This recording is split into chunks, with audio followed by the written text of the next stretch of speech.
চিত্রটি বরিশাল সিটি কর্পোরেশনের মোহাম্মদপুর এলাকার। পানি উঠছে না গভীর নলকূপ থেকে, অথচ কয়েক গজ দূরে কীর্তনখোলা নদী। প্রতিদিন কয়েক ঘন্টা চেষ্টার পর যে পানি ওঠে তাতে প্রয়োজন মেটে না কোনো পরিবারের। কেবল চলতি বছরই নয়, বিগত 5 বছর ধরে এমন পরিস্থিতি মোকাবেলা করছেন মোহাম্মদপুরের বাসিন্দারা। পাশের কলোনি পলাশপুরে পানির জন্য হাহাকার আরও তীব্র। একবেলা একটু ছাড়ে, হ্যাঁ, কোনো সময় পানি পাই, কোনো সময় পাই না। শ্যালো বয়সে এতেও পানি ওঠে না, আগে উঠতে, এখন ওই পানি ওঠে না। বরিশাল বিভাগকে বলা হয় পানির দেশ। নদী, খাল আর জলাশয় মাকড়সার জালের মতো জড়িয়ে রেখেছে এই জনপদকে। উপরিতলে অপরিমেয় উৎস থাকলেও খাবার পানির জন্য সংগ্রাম করতে হচ্ছে বিভাগের লাখ লাখ মানুষকে। বরিশাল, পটুয়াখালী, বরগুনা, পিরোজপুর ও ঝালকাঠিতে দিন দিন প্রকট হচ্ছে পানির সংকট।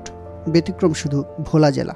এই 5 বছর ধরে পানি থাকে না, নিচে কোনো পানি থাকে না, এইটা কষ্ট। আমরা এই কলটা বসানোর পর প্রায় 5 বছর ভালোই পানি খাইছি। তো খাওয়ার পর 5 বছর পরে দেখা গেছে পানি পাইতেছে না। তো আমরা অনেক চেষ্টা করছি, লাস্টে আমরা এইটারে ওয়াশ করাইছি, মিস্ত্রি ওয়াশ করছে যে ভিতরে কোনো সমস্যা নেই, পানি না ভিতরে কিছু পড়ছে টরছে, তা দেখছি তাতেও কাজ হইতেছে না। জনস্বাস্থ্য প্রকৌশল অধিদপ্তরের তথ্য বলছে 2019 সালে বরিশাল সদর উপজেলার 9টি ইউনিয়নে 15 থেকে 20 ফিট গভীরে সুপেয় পানি পাওয়া যেত। 4 বছরে তা 20 ফুট থেকে নেমে 40 ফুটে গিয়ে দাঁড়িয়েছে, যে কারণে গভীর নলকূপগুলো অকেজো হয়ে পড়েছে। আধা ঘন্টা চাইপেও পানি 1 কলস ভরতারই নেই। এরপর নিজেরা টাকা, জনগণে মিললে টাকা খরচা করে ওই সাম্বারসিপার বসাইয়ে লাইনে ঘরে পানি আনছি। কল চাপতে চাপতে আমাদের 2 হাতে অনেক ঠোসকা পড়ে গেছে। তারপর আমরা দিশে না পাই এই অনেক কষ্ট করে এই টাকা জোগাইয়ে আর সাবমার্সিবলের সিস্টেম করছে। বিশ্লেষকরা বলছেন, ফারাক্কাবাদ, নদী দূষণ, পুকুর মেরে ফেলার কারণে পানির স্থিতিতল নিচে নেমে যাচ্ছে। এই জন্যই দক্ষিণাঞ্চলে হঠাৎ এভাবেই পানির সংকট দেখা দিচ্ছে। আমাদের দেশ প্লেন্টি অফ ওয়াটারের একটা দেশ ছিল, দ্যাট ইজ ক্রিস থাউজেন্ডস অফ রিভার্স, যে কারণে আমরা ওয়াটারকে কখনো আসলে সম্পদ হিসেবে, রিসোর্স হিসেবে ট্রিট করিনি। এই কারণে হয়েছে যেভাবে ইচ্ছা সেভাবে আমরা ওয়াটারটাকে ইউজ করেছি। সেটা ডোমেস্টিক ইউজ বলেন, সেটা ইন্ডাস্ট্রিয়াল ইউজ বলেন, সেটা আপনার হচ্ছে এগ্রিকালচারাল ইউজ বলেন, যেটাই বলেন। এই কারণে যেটা ঘটেছে যে যেহেতু আমরা রিসোর্স কিন্তু লিমিটেড, আপনাকে মনে রাখতে হবে, আমরা যেহেতু রিসোর্স হিসেবে ইউজ করিনি যেভাবে ইচ্ছা। আর এখন যেটা সমস্যা হয়েছে, আপনারা দেখেন, বার্ষিক যে 203 সেন্টিমিটার বৃষ্টিপাত আমাদের দেশে আজ থেকে 20-30 বছর আগে হতো, সেটা শুধু কিন্তু আপনার ধরেন মোস্টলি হচ্ছে কিন্তু মনসুন বা রেইনি সিজনে। এতে করে কি হতো, গ্রাউন্ড ওয়াটার রিচার্জ হতো। আপনি ওখানে টোটাল যে বার্ষিক 203 সেন্টিমিটার বৃষ্টিপাতের 170-80 সেন্টিমিটার বৃষ্টিপাতই হচ্ছে আপনি বর্ষাকালে।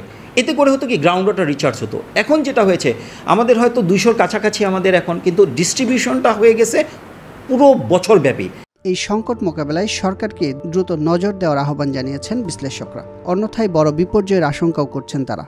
বৃষ্টিপাত হলে আপনি সারফেস হয়তো একটু ভিজতে, এখন দেখেন কীরকম কাঠফাটা অবস্থা, বৃষ্টি নাই দীর্ঘদিন ধরে। তাহলে সেক্ষেত্রে এখন যদি বৃষ্টিপাতও হয়, আপনি রিচার্জের জন্য যে বৃষ্টিপাতটা দরকার সেই বৃষ্টিপাতটা এখন নাই।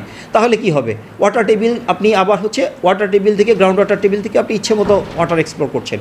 কী পরিমাণ রিচার্জ হচ্ছে, কী পরিমাণ এক্সপ্লোর করছেন, এই হিসাব আমাদের আসলে এক্স্যাক্টলি নাই। তবে এই বিষয়গুলোতে আসলে গভর্নমেন্টের মনোযোগী হওয়া উচিত, যে আসলে আমাদের যদি ওয়াটারকে রিসোর্স হিসেবে চিন্তা না করি, তাহলে হয়তো আমাদের এখন হয়তো আপনার ধরেন 10% এলাকায় আপনার সুপেয় পানির সমস্যা, আপনি 30% এলাকায় হয়তো আপনার ওই ইরিগেশন ওয়াটারের সমস্যা। এক সময় দেখবেন এই পার্সেন্টেজ বাড়তে বাড়তে দেশের অবস্থা খুবই খারাপ হয়ে যাবে। স্থায়ী সমাধান না হলেও প্রাথমিকভাবে বিকল্প পদ্ধতি ব্যবহার করে প্রয়োজন মেটানোর পরামর্শ দিয়েছে জনস্বাস্থ্য প্রকৌশল অধিদপ্তর। এখন যে বিভিন্ন প্রজেক্টগুলো হচ্ছে, সেগুলো আমাদের শহরে বা শহরতলিতে সাবমার্সিবল পাম্প ইউজ করা হয়, এবং পরবর্তীতে সেগুলো এইভাবে ইউজ করা হবে। যেগুলো পুরন, সেগুলো তো এখন আসলে এই মুহূর্তে এইভাবে করা যাচ্ছে না। উন্নয়ন সংস্থার তথ্য বলছে, বরিশাল বিভাগের 42টি উপজেলায় 3818টি গ্রামের মধ্যে কমপক্ষে 300টি গ্রামে পানির সংকট দেখা দিয়েছে।